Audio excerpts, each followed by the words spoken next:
Mark 2. A few days later, when Jesus again entered Capernaum, the people heard that he had come home.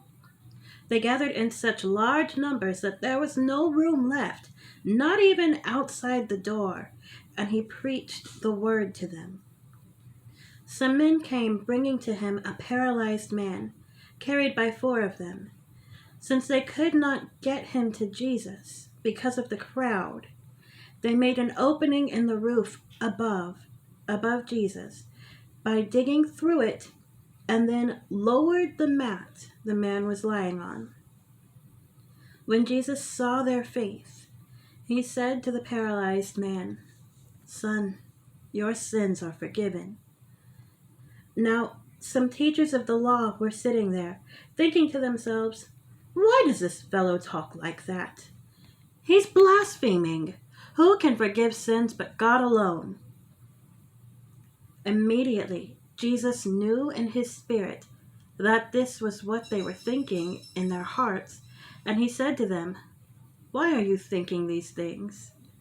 Which is easier, to say to this paralyzed man, 'Your sins are forgiven,' or to say, 'Get up, take up your mat, and walk'?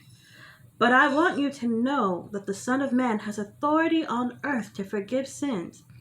So he said to the man, "I tell you, get up, take up your mat, and go home." He got up, took up his mat, and walked out in full view of them all. This amazed everyone, and they praised God, saying, "We have never seen anything like this."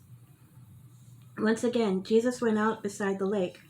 A large crowd came to him, and he began to teach them. As he walked along, he saw Levi, son of Alphaeus, sitting at the tax collector's booth. "Follow me," Jesus told him, and Levi got up and followed him.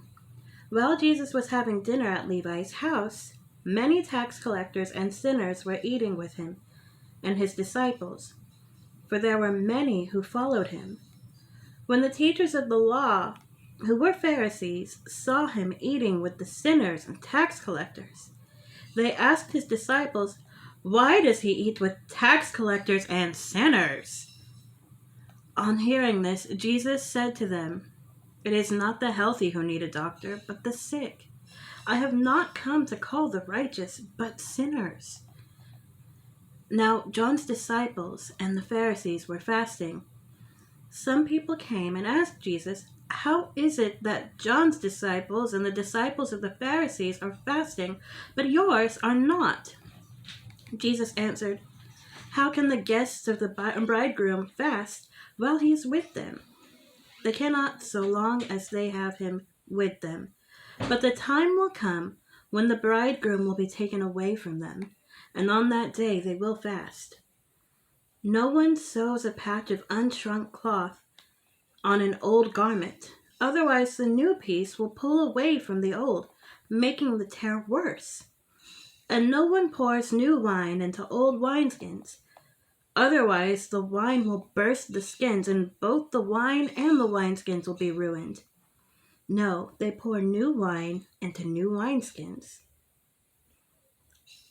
On one Sabbath, Jesus was going through the grain fields, and as his disciples walked along, they began to pick some heads of grain. The Pharisees said to him, "Look, why are they doing what is unlawful on the Sabbath?" He answered, "Have you never read what David did when he and his companions were hungry and in need? In the days of Abiathar, the high priest, he entered the house of God and ate the consecrated bread, which is lawful only for the priest to eat. And he also gave some to his companions." Then he said to them, "The Sabbath was made for man, not man for the Sabbath. So the Son of Man is Lord, even of the Sabbath."